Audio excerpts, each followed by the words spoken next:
rohnya dari restoratif Restoratif justice itu justice. perdamaian, kedamaian batin, keadilan tercapai.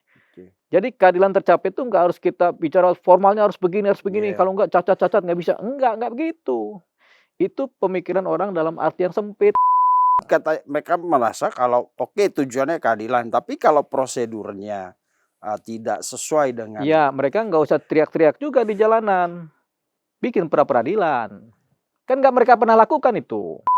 kalau bukan Pak Jokowi ini bisa nggak Mabes penyidik kepolisian melakukan hal seperti ini? Bisa dong. Bisa. Udah banyak kok itu di Polda Metro Iya itu ya. RJ dan selesai RJ. begitu aja nggak ada ngeribut itu. Pra-peradilan juga ada masanya, ada waktunya. Mungkin mereka trauma kali Bang. Takut kalah. Iya kan judicial review ditolak. Iya. Di kasus Kalau lain pra-peradilan mereka kalah ya telak banget udah reng tuh perkara jalan tol.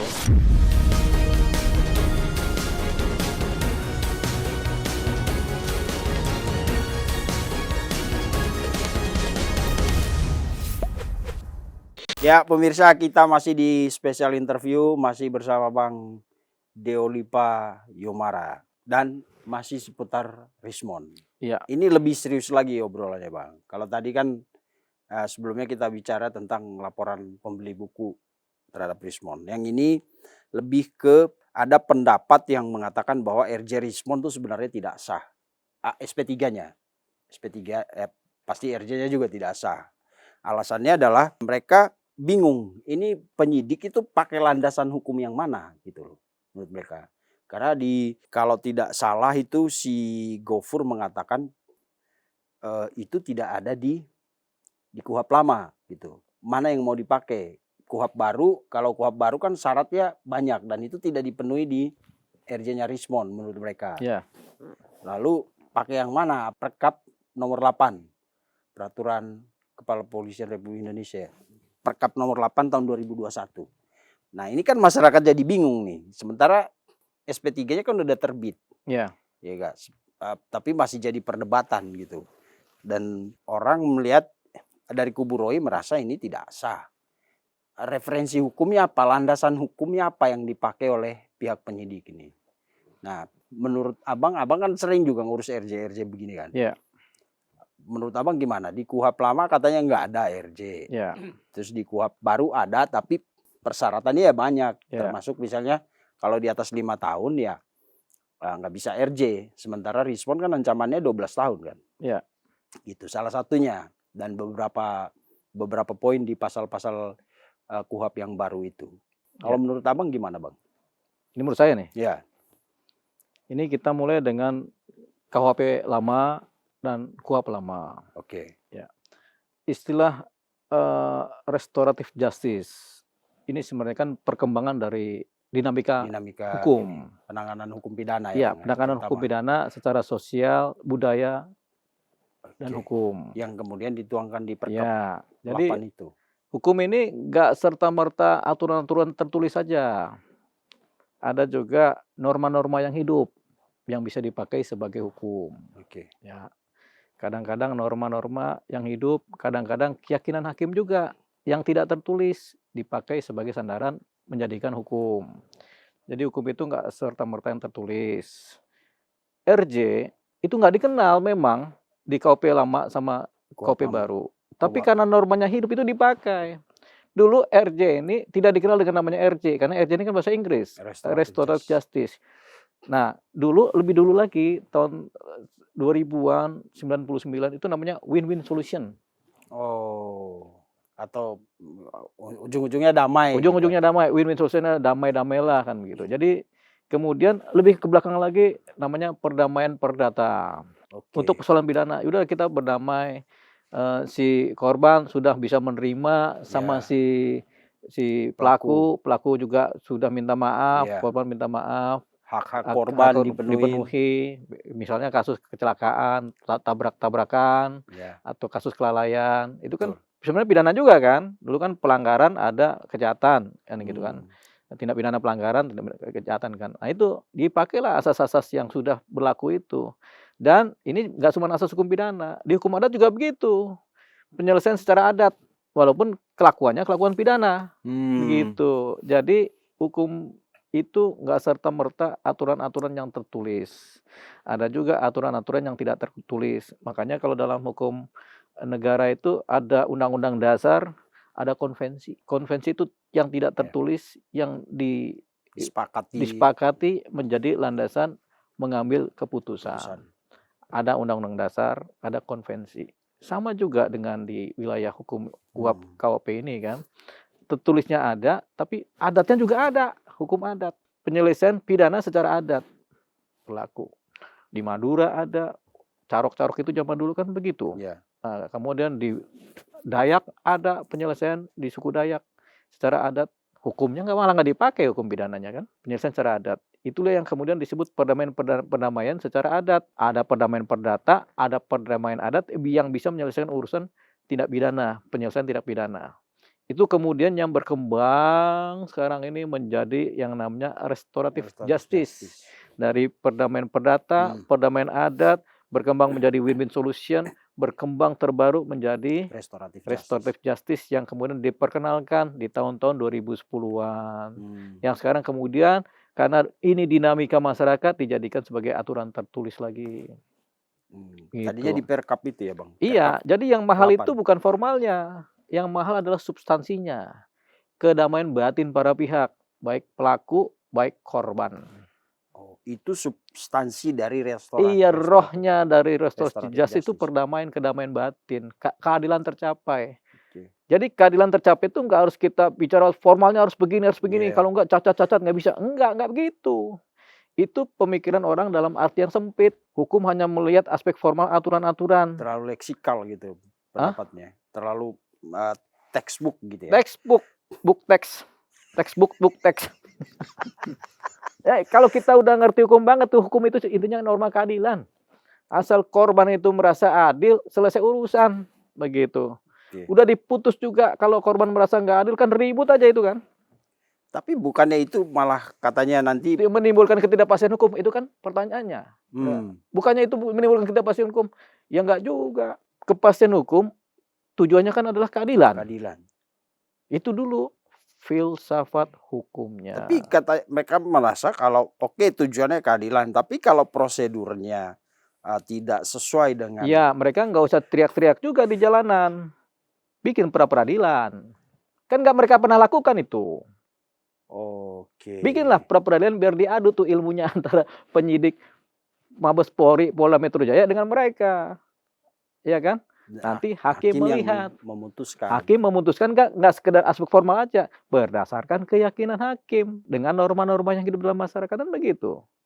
Jangan teriak-teriak di jalan, nggak cacat. Dasar apa mereka bilang cacat? Adu undang-undang.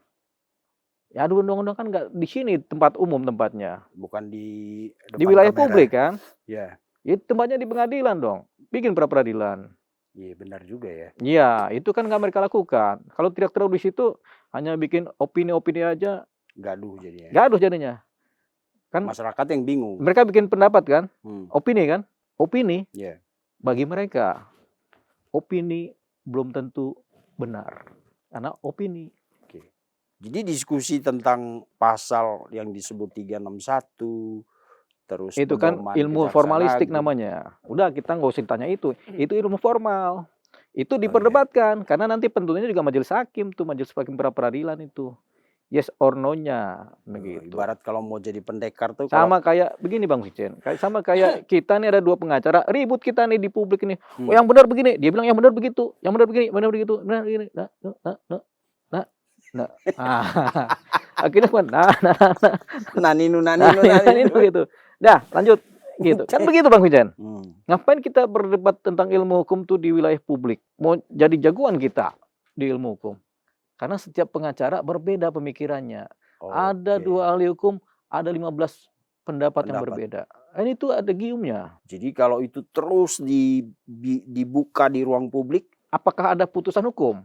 Nggak ada kan? Ya buat apa? Orang bilang malah bagus juga pernyataan Pak Rifai waktu itu, lawyer Jokowi.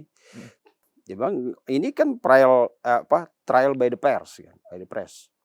Jadi kayak kita ngomong di media ini seolah-olah media jadi sarana hakimnya kan? Iya, itu kan nggak boleh emang. Emang nggak ada tuh ilmu hukum tuh mengajarkan trial by the press itu adalah ekses-ekses negatif.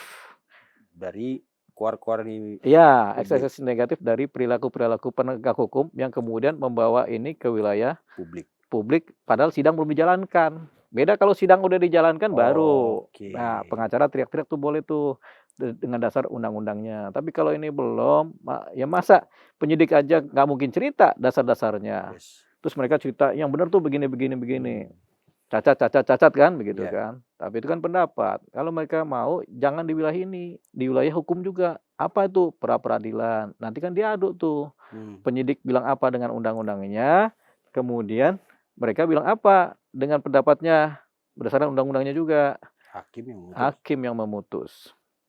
Oke, jadi rame-rame aja berarti ini Bang ya? Ya rame-rame, tapi kan ini kan memang acara rame-rame kan? Oh iya juga sih. Ya kan, kita juga kan ikut rame-rame. Iya, sayang kita nggak pakai toa aja sih. Ya, Nggak rame gitu ya. Jadi dibilang Pak Ugro itu bahwa RJ Rismond ini sebenarnya membingungkan karena itu bagi Pak Ugro. Tapi kan dia mantan Wakapolri Bang. Ya kan bagi kita kan nggak membingungkan. Biasa bisa aja tuh RJ begitu. Karena kita punya pendapat sendiri. Pak Ugro pendapat sendiri kan. Kalau bagi dia membingungkan, ya jangan bawa-bawa banyak orang supaya jadi bingung. Jadi dia bingung sendiri aja nggak apa-apa. Kalau kita kan nggak bingung. Iya. Ya kan? Itu karena memang Abang melihat rohnya dari RJ iya dong, itu ya? Rohnya itu yang penting Bukan soal prosedural. Dalam hukum itu ada roh hukum namanya. Oke, roh hukum itu kebenaran dan keadilan. Iya, kebenaran dan keadilan. Fondasi hukum itu kan mendapatkan kebenaran dan mencapai keadilan. Itu fondasi roh hukum kan. Tapi balik lagi kalau itu tidak dijalankan sesuai prosedur yang sudah diatur dalam undang-undang, dalam peraturan-peraturan hukum itu. Iya, itu kan kembali lagi ke majelis penentu hukumnya, pemutusnya kan balik lagi kan ke wilayah hakim. Dibalikin ke sana dong. Jangan dibikin-bikin cerita kemana-mana. Ya kalau bingung sendiri. Jangan bingungnya itu kasih tahu ke orang-orang. Kalau itu bicaranya benar bingung ya. Tapi kalau bicaranya pendapat ya pendapat lah boleh. Tapi kalau pendapat sepanjang ini pendapat nggak akan pernah bisa menghasilkan putusan hukum. Jadi poinnya tadi kita nggak tahu juga pertimbangan para penyidik. Iya tapi dong. Intinya yang kita tangkap adalah substansi dari RJ itu. Adalah tercapainya keadilan dan tercapainya kemaslahatan keadilan bagi korban. Begitu. Ada maaf-maafnya. Kan itu substansinya. RJ kan itu. Dan Pak Jokowi udah memaafkan. Betul. Karena RJ itu kan ujungnya apa? Kan J-nya apa? Justice. Bahasa Indonesianya? Keadilan. Nah itu. Kan ujungnya kan keadilan. Dan roh dari keadilan itu dampak dari keadilan itu adalah rasa aman dan nyaman bagi para pihak. Damai. Hati lega. Hati tenang. Walaupun nggak punya uang. Kasih gitar apa? Saya susah nangkapnya karena gue nggak ngebayangin Abang ke lagu-lagu gitu, lagu lama lagi. Kalau lagu agak baru. Sebenarnya lagunya ini benar. Hati senang walaupun nggak punya uang. Plus. Ya, dan itu bisa relate sama kondisi Rismond Bang. Dia senang sekarang walaupun nggak dapat uang. Iya. Menurut dia kan dia nggak dapat uang dari proses-proses. Tapi kan dia dapat parcel gitu. Parselnya gede, lebih tinggi dari dia. Iya.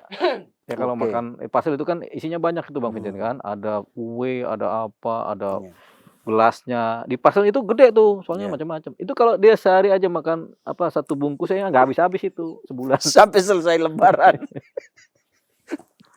Oke Bang, jadi kalau ada yang mempersoalkan RJ itu dianggap sebagai apa ya? Iya pendapat burung namanya.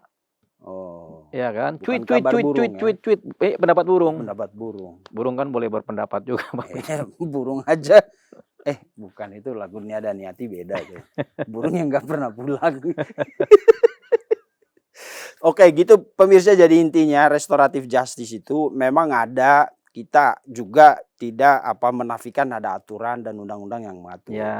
Tapi poin dari restoratif justice itu adalah rohnya adalah keadilan. Ya, pencapaian kebenaran Kebenaran dan dan keadilan. keadilan. Kebenaran untuk keadilan sehingga damailah di hati. Oke, jadi kalau itu udah dicapai, Selesai. sarana yang untuk mencapai tujuan itu, aturan, Iya. undang-undang itu, Iya. emang itu hanya fasilitas gitu ya. Iya, aspek formalnya kan, Iya. itu kan bisa diuji itu. Diuji aja di pra-peradilan. Kan ada lembaganya penguji itu, namanya pra-peradilan. Tapi kan orang selalu kepastian hukum tadi Bang. Orang bilang gini, kalau bukan Pak Jokowi ini bisa nggak Mabes penyidik kepolisian melakukan hal seperti ini? Bisa dong. Bisa. Udah banyak kok itu di Polda Metro Iya itu ya. RJ dan selesai RJ. begitu aja, nggak ada yang ribut itu. Ada orang bikin di medsos bla bla bla menjelekan lawannya, masuk ke cyber tuh Ya. diproses RJ berdamai selesai. Udah berapa kita nanganin RJ? Iya. Nggak perlu pakai aspek formal tuh undang-undangnya harus cacat apa enggaknya, Iya. nggak perlu. Beres-beres aja itu. Yang penting kan hati tenang, damai. Kadang-kadang kita tanda tangan perdamaian udah pulang aja udah. Nggak peduli, udah selesai, udah pokoknya akur kalian itu kan. Oke. Kata polisi kan, polisi juga senang tuh yang nyidik. Iya. Aduh Tuhan, mereka sudah berdamai, bersyukur kan. Dan Penyidik itu banyak bersyukurnya RJ tuh. ini emang terobosan hukum yang memang berasal dari perkembangan dinamika penyelesaian perkara yang hidup di masyarakat di masa lalu. Oke. Dan saya baca sih semalam soal Perkap 8 itu Bang. Ya. Salah satunya pertimbangan adalah bahwa ternyata penjara itu tidak membuat orang menjadi lebih baik. Nah kan filosofinya begitu kan. Iya. Antara lain ya Bang, banyak poinnya, nanti jangan ditangkap ini doang. Ya, kalau gitu ya udah nanti Roy kalaupun divonis misalnya ya. Ya, nggak usah masuk Kalau penjara. divonis nggak usah dimasuk penjara, toh nggak merubah, bukan begitu. Ya bukan begitu filosofinya. Bukan begitu konsepnya Ferguson, beda ya. Ya beda. Iya. Kalau kita mau Bang Deo beda, selalu beda. Ya. Iya. Lalu masih ada kaitan dengan itu Bang. Berarti menurut saya sih ini pendapat yang adem dan bisa diterima semua pihak. Karena yang kita ambil substansi, bukan formalitas dan lain-lain itu kan. Karena ya bagaimanapun juga mau proses sepanjang 3 tahun, ujung-ujungnya kan kebenaran dan keadilan. Betul. Untuk tujuan kedamaian seperti Abang bilang. Keren banget. Abang belajar hukum. Gimana? UI. 6 tahun itu Bang ya? 6 tahun. Iya, beda sih. Belajar di Fakultas Hukum UI 6 tahun itu pas 6 itu tahun. karena ngambil psikologi juga. Iya, karena 2 kan, jadi kita mau nggak mau keteteran. Kenapa nafsu banget dulu? Nggak nafsu kita. Oh. Memang waktu itu kita ngambil kesempatan kan, ngambil hukum, kita coba UMPTN lagi, ujian lagi, siapa tahu keterima kan. Namanya nasib, adu nasib, keterima. Ambil lagi. Panjang deh kuliahnya. Panjang kuliahnya. Jadi Abang dulu senior banget di sana ya. Senior banget. Makanya jadi aktivis kan, kalau udah senior bodong. Senior kelamaan karena nggak lulus.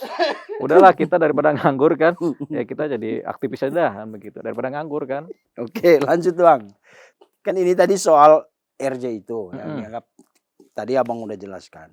Kemudian masih ada kaitan dengan RJ-nya Rismond juga, Edi Sujana dan DHL sebelumnya. Lalu menurut Pak Ugro, harusnya kasus ini sudah dihentikan.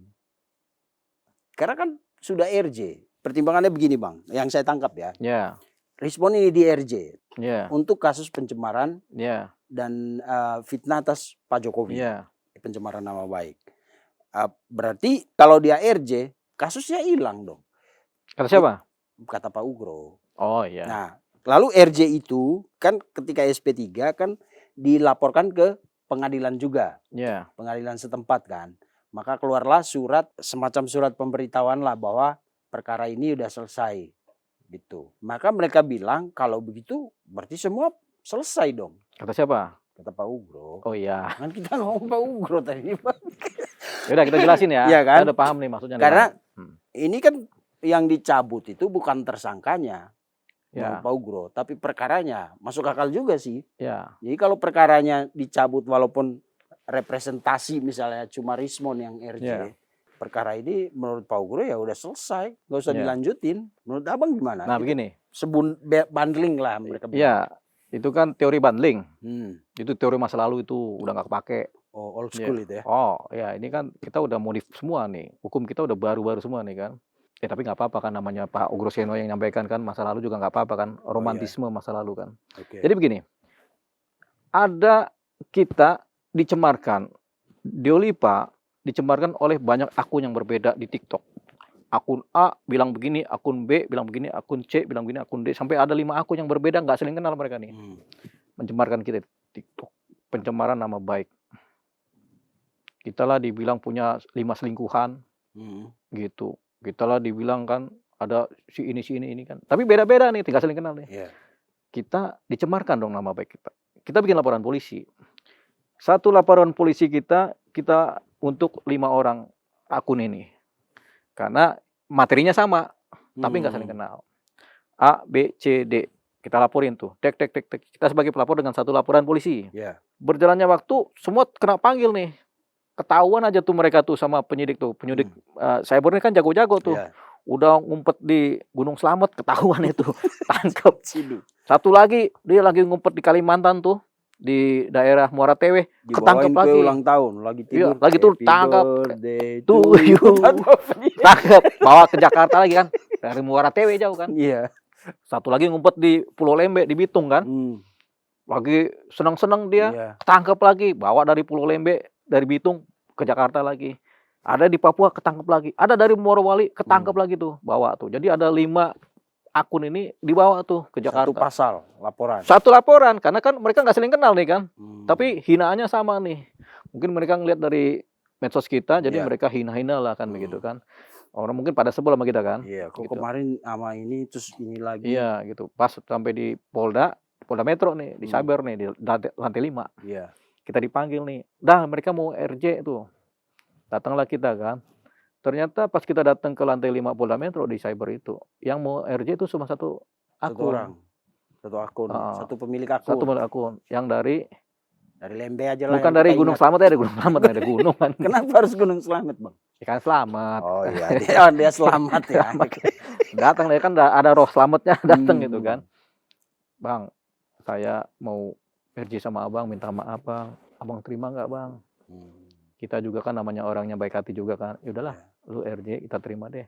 Lalu Pak Penyidik ini mau RJ nih kita terima lah, nggak tega juga kita ini, tanda tangan lah kita berdamai berdua. Oke. Dah, saya maafkan dia, kita berdamai. Oke.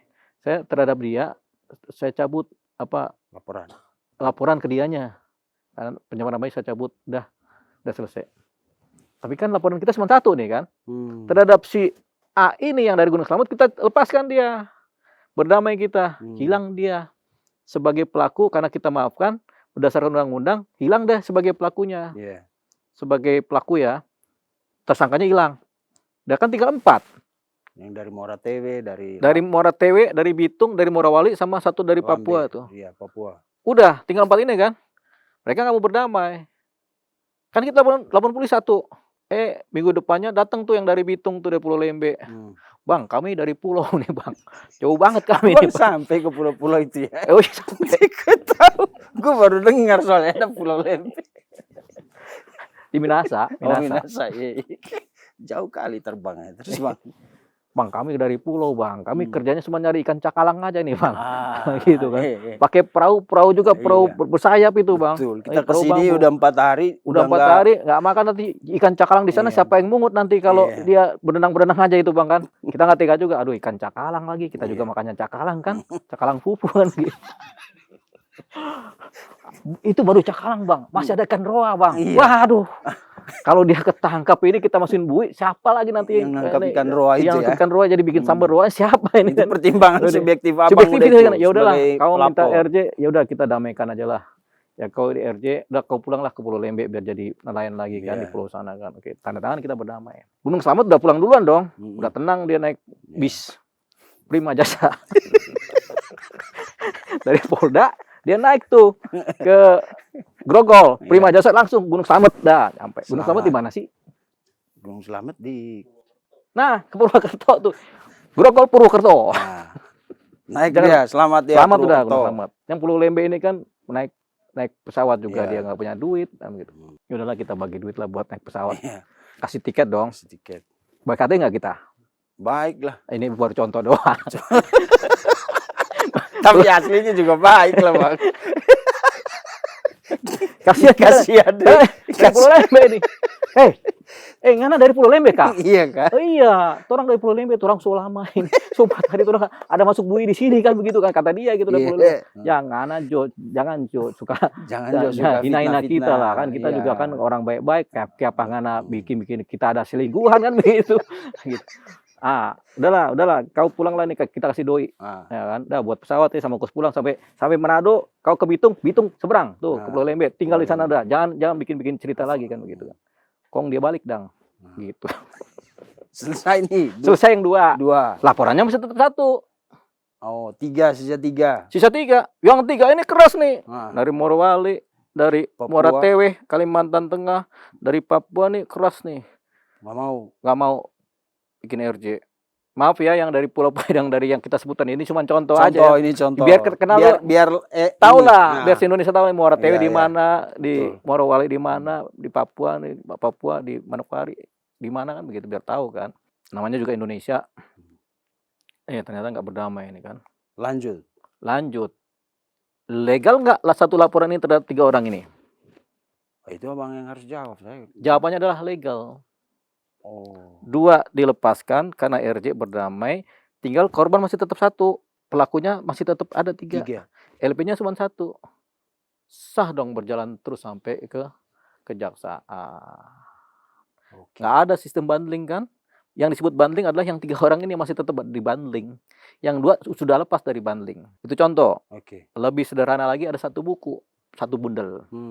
Dari 1 buku ini diambillah 2 bundel. 2 bab diambil, masih ada buku 3 bab lagi, ya kan? Tapi masih dalam 1 bundel buku, kan masih buku namanya. Nah ini contoh yang paling sederhana kan? Yang sama tadi yang lambe-lambe itu. Iya. Pulau Lambe. Pulau Lembe. Nah, ini contoh walaupun nggak tepat analoginya ya, tapi ini contoh paling sederhana, begitu. Tapi tetap buku kan, gitu. Seperti itu. Jadi bukannya kalau ini kan 3 dalam kasus pencemaran nama baik Pak Jokowi ini. 3 kan udah di RJ. Iya. Kalau Egy kan oke lah, Egy sama DHL karena dia di klaster 1 kan. Iya. Kalau Rismon kan klaster 2. Iya. Ya enggak. Nah, ini berarti konsep bundling itu enggak berlaku. Enggak berlaku karena ini sifatnya ada korban, ada pelaku dan kasuistik yaitu pencemaran nama baik. Kita udah ambil contoh tadi kan. Apakah kemudian yang 3 ini kemudian nggak bisa dipidanakan? Lah kan korbannya ada, masih kita nggak merasa adil. Kan keadilan dasarnya. Nggak adil kan? Juga nggak mau berdamai. Nggak mau berdamai, kan mungkin sakit hati dong. Sakit hati kita nih. Ya udah sampai sidang lah ya. Oke. Jadi kalau pihak Roy sekarang berupaya untuk menghentikan penyidikan kasus ini, keberlanjutan kasus ini, nggak bisa. Dan tidak mau RJ, kan rohnya itu rasa mustahil. Tetap sampai sidang. Karena apa? Korbannya masih sakit hati, masih merasa nggak adil.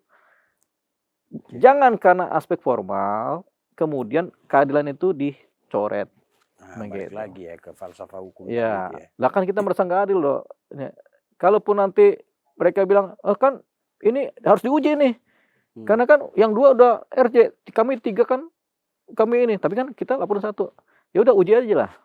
Coba uji di mana? Pra peradilan kan? Datanglah mereka ke pra peradilan. Tahu hakim bilang apa? Kalaupun penyidik dikalahkan, hakim akan bilang, kau bikinlah bundling yang baru. Tetap proses. Kan begitu.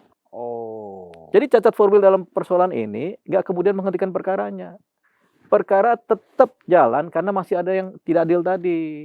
Karena masih ada yang merasa dirugikan. Masih dirugikan. Tinggal formaturnya. Bagaimana pembuatan format barunya. Administrasinya dibuat yang baru lagi bagaimana. Kan itu aja persoalannya.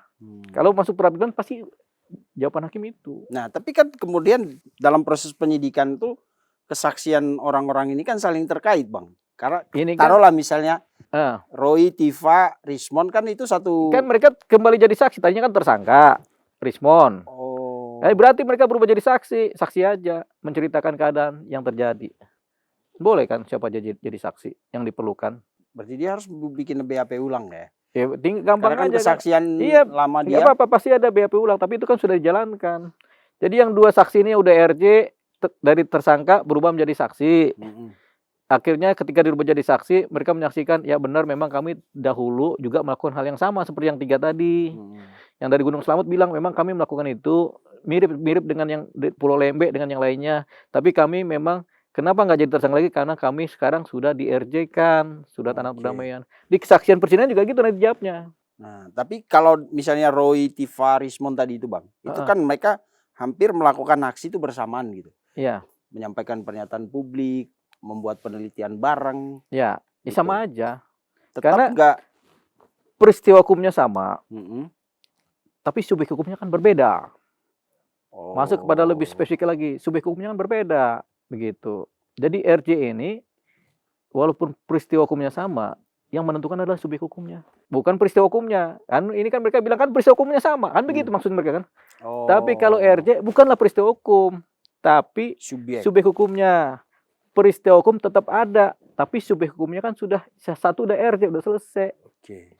Tetap ada peristiwa hukum, tapi subjek hukumnya kemudian yang tadinya dijadikan pelaku kemudian nggak jadi karena udah berdamai.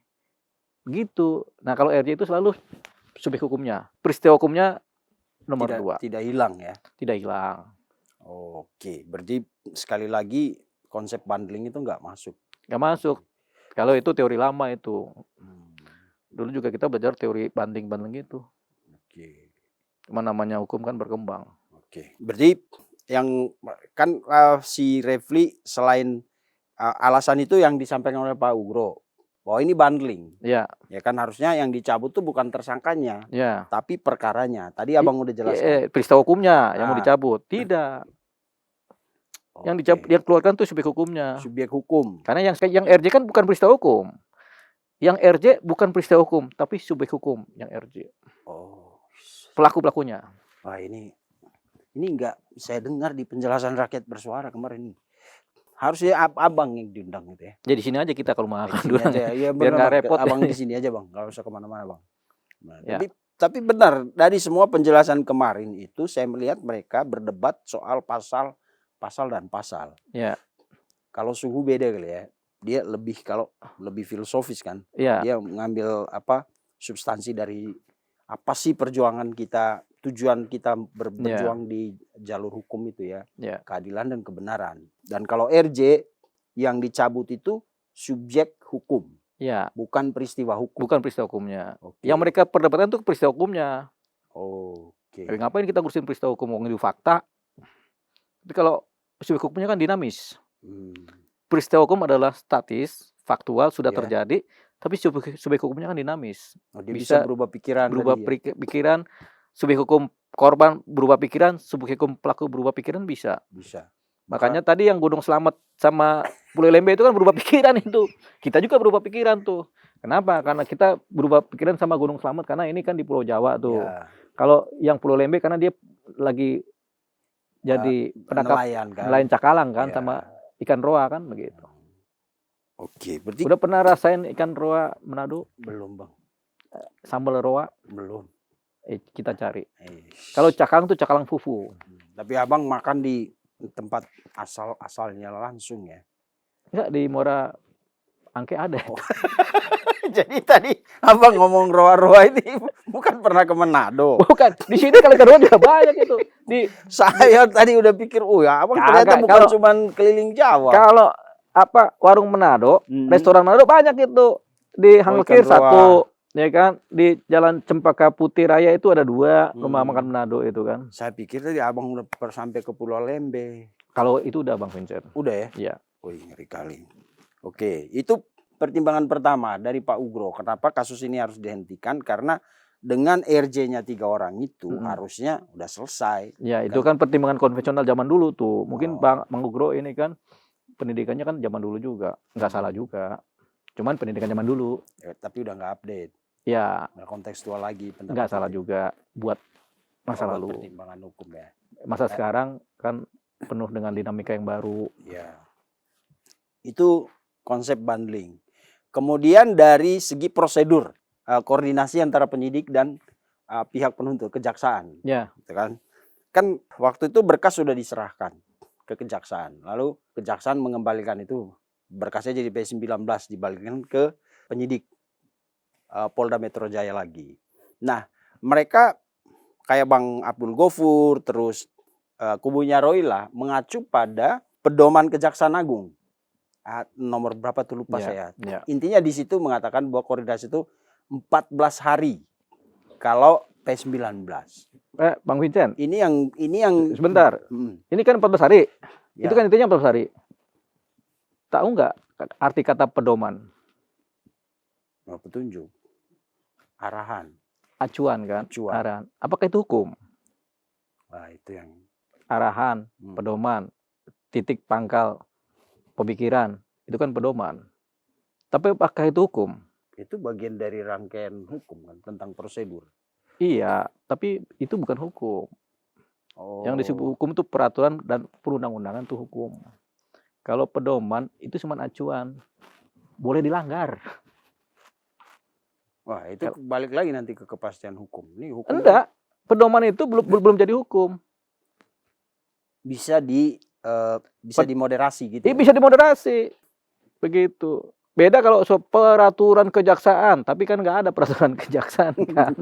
Gitu. Ini pedoman kejaksaan. Pedoman kejaksaan. Gitu. Yang masih itu bisa dijadikan hukum itu Mahkamah Agung punya. Begitu. Putusan Mahkamah Agung itu putusan. Itu bisa jadi hukum. Jadi peraturan, perundang-undangan, keputusan, putusan itu hukum. Tapi kalau masih pedoman, itu masih acuan. Acuan bersikap tindak namanya. Acuan yang baiknya bagaimana? Kan pedoman itu sesuatu yang baiknya bagaimana? Sebaiknya begini. Ya, boleh dibilang. Ya udah, tapi selalu ada diskresi terhadap pedoman. Pedoman itu kita bukan bilang melanggar ya. Pedoman itu boleh didiskresikan. Didiskresikan.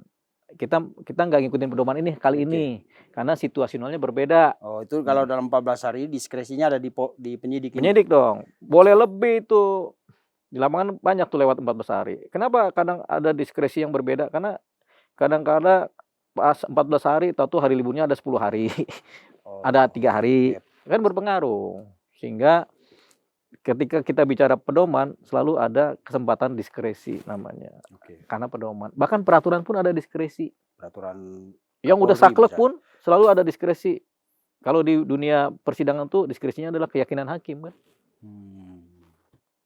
Begitu. Jadi 14 hari ini bukan harga mati. Mana ada harga mati. Cuma pedoman. Pedoman ada kata dasarnya nggak? Kata dasarnya pedoman. Iya, berarti pedoman kan. Arti pedoman lainnya apa? Acuan. Acuan kan. Acuan bersikap tindak. Begitu. Berarti itu tidak jadi aturan baku. Bukan peraturan. Bukan peraturan juga ya. Iya. Cuma petunjuk aja ini. Iya. Kayak kita di rumah, pedomannya lu ya nggak boleh pulang lewat dari jam 10. Ya kan? Kata bini kan begitu. Pokoknya pedoman rumah ini nggak boleh pulang lewat dari jam 10 kan. Lewat dari jam 10 kita lewat jendela.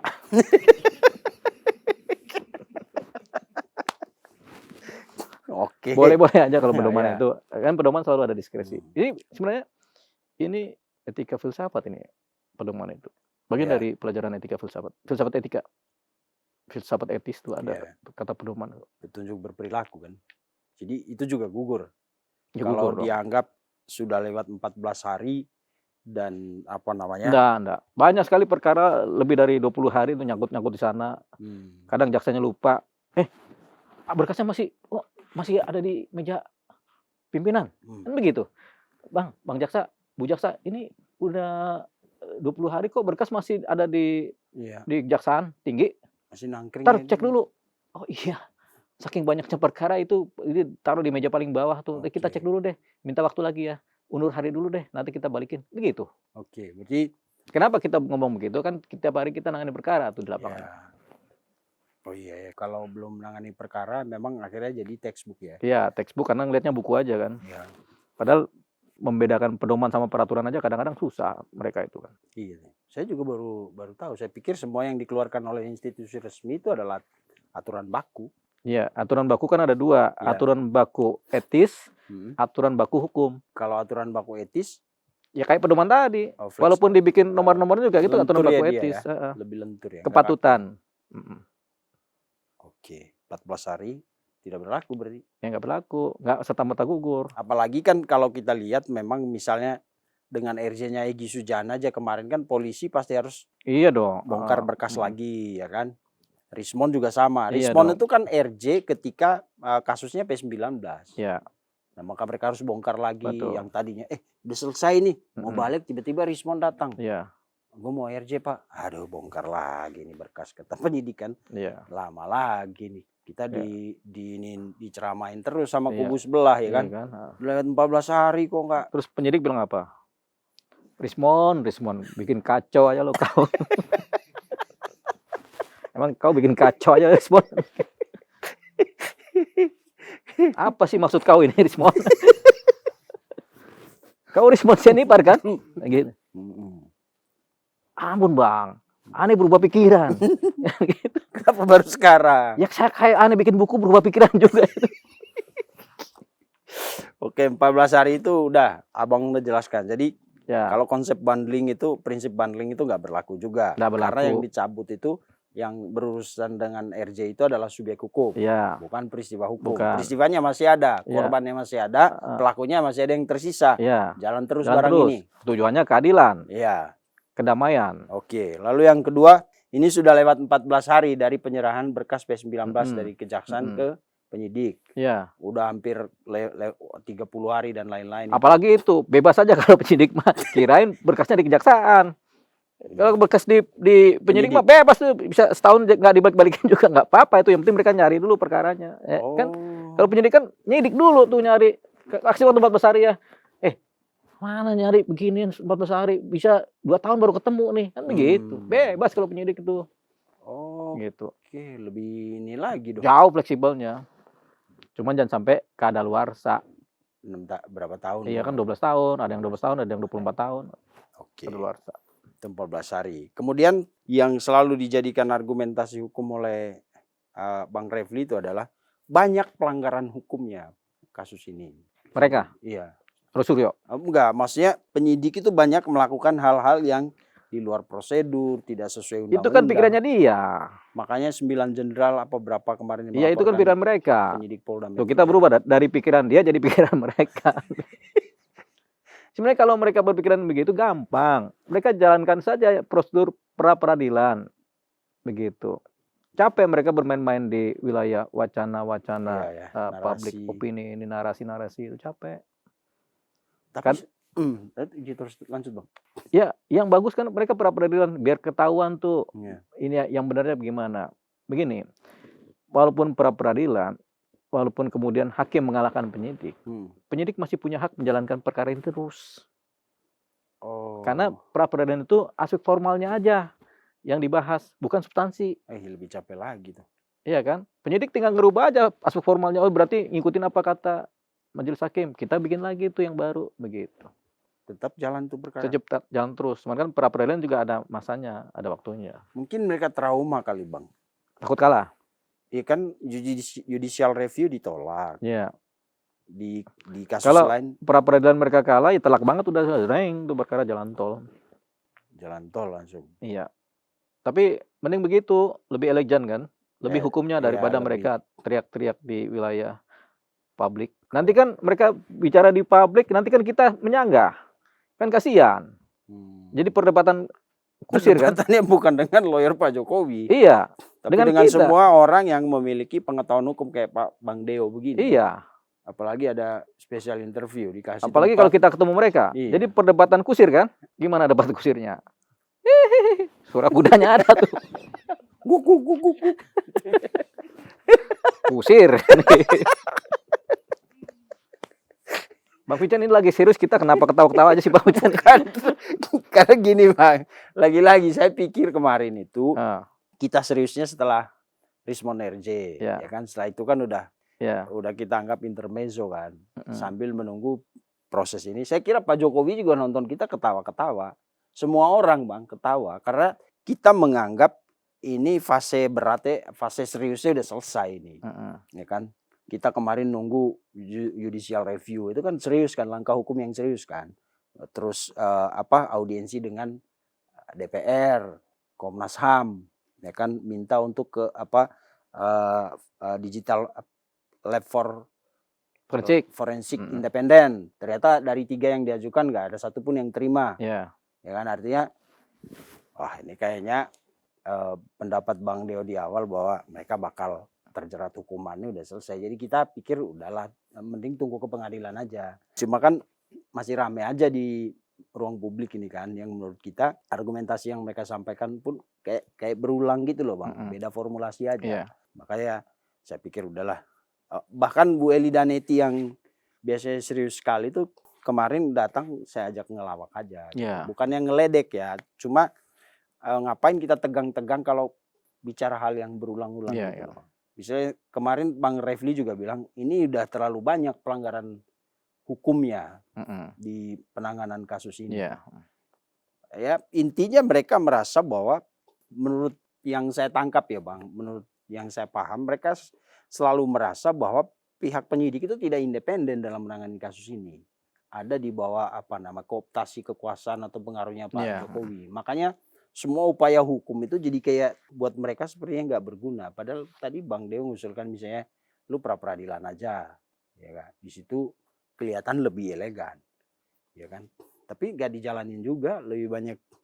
Malah saya lihat semalam mereka preskon itu tengah malam itu ada Iya. Michael Sentana, Pak Ugro Seno. Kasihan juga Pak Ugro udah maksudnya usia itu harus live digital, media digital kan sampai jam 11 malam.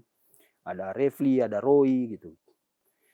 Dan ini kan kayak cuma menggaung-gaungkan sesuatu yang sebenarnya udah pasti ya, tunggu aja di pengadilan gitu. Iya kan Bang? Iya. Pak Ugroseno ya. Iya. Salamin Bang Vincent. Ya nanti kalau saya ketemu ya Bang. Iya, iya. Salam, Iya. salam buat Bang Ugroseno gitu ya. Dari Bang Deo ya. Iyalah. Iya. Ini enggak, soalnya kan abang suka salamin dari siapa ya, dari Bang Vincent lah. Kan gitu. Harus dipertegas di depan kamera dari Bang Deo ya. Oke. Ya, oke. Gitu. Dan Tapi kalau malam-malam itu dia. Ya? Ini malam-malam ya apa? iya ada aku press nonton conference? live itu masih sekitar jam 11-an itu atau setengah 11 tuh. Itu pada berjejer tuh banyak orang di depan. Ya Iya, itu kan. akhirnya kayak gua melihat kayak forum balas dendam ke Rismon yang dianggap sebagai pengkhianat gitu. Gitu Bang. Memang kadang-kadang pengkhianat itu lebih sakit daripada musuh. Oh. Mm-mm. Iya, Menusuk. benar juga ya. Iya, orang yang dikhianati kan. Karena orang dalam nih tadi. Orang dalam. Banyak yang ditakutin, rahasia kita bisa bongkar betul. ya kan. Kalau berbicara logika manusiawi kan, buset kemarin kita udah ngomongin semua. Gitu. Dan kelihatan Rismon juga ngomong tuh kadang-kadang filternya agak tipis, jadi tembus. Kayak dia tiba-tiba sebut nama Abraham Samad kan. Iya. Gitu. Tapi balik lagi ke tadi soal permintaan supaya kasus ini dihentikan tanpa RJ. Iya. Itu menurut mereka. Kami mau kasus ini dihentikan tapi tidak mau minta maaf. Iya. Padahal mereka sudah diduga mencemarkan nama baik Pak Jokowi. Ya udahlah, nggak apa-apa mereka teriak-teriak gitu kan sampai bosan. Mau bilang apa kan? Udah teriak-teriak aja deh kan begitu, nggak ada persoalan. Cuman kita ngasih tahu pakem-pakem hukum yang benar, pakem-pakem etik hukum yang benar, betul, norma yang benar itu kita kasih tahu. Iya. Dan berjuanglah untuk substansi hukum. Substansi hukum. Bukan apa unsur formil gitu. Bahwa aturan dan lain-lain itu hanya fasilitas sarana untuk mencapai ke sana. Wah, keren juga kalau begini. Ya. Jadi Bang Rismon tidurlah dengan tenang gitu ya. Iya. Ujungnya. Kita boleh ngomong? Boleh. Kesimpulan. Boleh. Sangat boleh. Agak lama dikit Bang kesimpulannya. Iya. Jadi buat teman-teman yang di Gunung Slamet, yang di Pulau Lembe tadi, yang di Moratewe, di Morowali dan di Papua, itu kita cuma bercanda doang. Tapi substansinya bukan bercanda loh Bang ya. Itu substansinya contoh yang kita sampaikan tuh. Buat teman-teman yang tadi asal kita sebutkan namanya tadi dari wilayah-wilayah tadi, kita minta maaf, kita cuma bercanda doang, cuma contoh doang ya. Itu contoh. Tapi paling enggak nama-nama wilayah ini disebutkan di sini. Betul. Dan Lembe itu yang saya baru tahu. Iya, di peta ada Bang. Iya, Pulau Lembe. Oke. Ada lagunya tuh. Lembe itu yang saya tahu. Oh, itu lagu Pulau Lembe. Oke. Lalu apa substansi yang harus kita sampaikan ke pemirsa terkait RJ Rismond cacat sama permintaan agar kasus Ya, ini kalau dihentikan tanpa kalau RJ. itu Pak Agraseno, Pak Refli Harun bisa lakukan upaya pra peradilan daripada berpress conference, nanti juga timbul dinamika opini untuk kepastian hukum yang merasa, kan mereka juga merasa jadi korban kan Ya. oleh penegakan hukum kan proses kan, jadi mereka bisa ajukan pra peradilan ke pengadilan, ya itu dia supaya pasti. Kalau dikejar kepastian hukum kan selalu ada majelis hakim itu. Kepastian hukum kecuali RJ ya, itu nggak bisa tanpa majelis hakim. Kepastian hukum. Iya. Oke. Kecuali RJ. RJ. RJ kan perdamaian normatif ya. Walaupun nanti ada surat ini dari Iya. pengadilan ya. Iya, nggak pakai pengadilan. Jadi RJ di polisi, ya polisi aja yang beresin. RJ di bukannya kejaksaan. ada yang surat penetapan itu apa? Nggak ada. SP3? Nggak ada. SP3 juga dari polisi aja, dari ini, kecuali ngajuin kepastian hukum lebih pasti ya untuk ujian terhadap SP3, ujian terhadap penyidikan yang dianggap nggak formal, itu kepastian hukumnya adanya di pengadilan. Dan setiap pengadilan selalu ada yang namanya majelis hakim. Oke, siap. Terima kasih Bang. Pemirsa, saya kira ini pernyataan pandangan hukum Bang Deo ini bisa jadi bisa jadi pencerahan untuk kita, karena di luar sana itu kita pusing juga, terlebih kita yang tidak dilahirkan di kampus hukum ya Bang. Iya. Dengan mereka berdebat tentang pasal-pasal kan pusing, pasal ini, tapi yang disampaikan Bang Deo itu adalah falsafah hukum, apa yang diambil tuh substansinya menuju keadilan, kebenaran dan keadilan untuk para pihak ya Bang, Iya. bukan cuma pelapor doang, tapi juga untuk terlapor gitu. Terkait konsep bundling, terus tadi aturan 14 hari itu ya kebalik lagi seperti Bang Deo ya, itu semua, apalagi yang pedoman itu ternyata itu bukan aturan, jadi itu kayak petunjuk aja, kepatutan yang harus dilakukan. Tapi dalam setiap aturan itu selalu ada diskresi ya Bang. Betul, setiap juklak, petunjuk juklak. pelaksanaan, setiap pedoman selalu ada diskresi. Oke. Selalu ada diskresi. Jangankan juklak dan pedoman, kadang-kadang peraturan pun ada diskresi. Iya. Dan terakhir, kalau Bang Refli dan teman-teman merasa banyak penanganan kasus ini banyak mengangkangi aturan dan hukum yang berlaku, ya silakan ajukan pra peradilan. Jadi kita yang tidak sekolah hukum juga bisa dapat pelajaran banyak ya Bang dari kasus itu. Kurang lebih seperti itu Bang Deo, masih mau sampaikan lagi? Terima kasih Bang. Oke, siap. Pemirsa, selamat malam. Sampai jumpa di episode selanjutnya. Terima kasih sudah menonton. Jangan lupa like, komen, share, dan subscribe video cumi-cumi.com.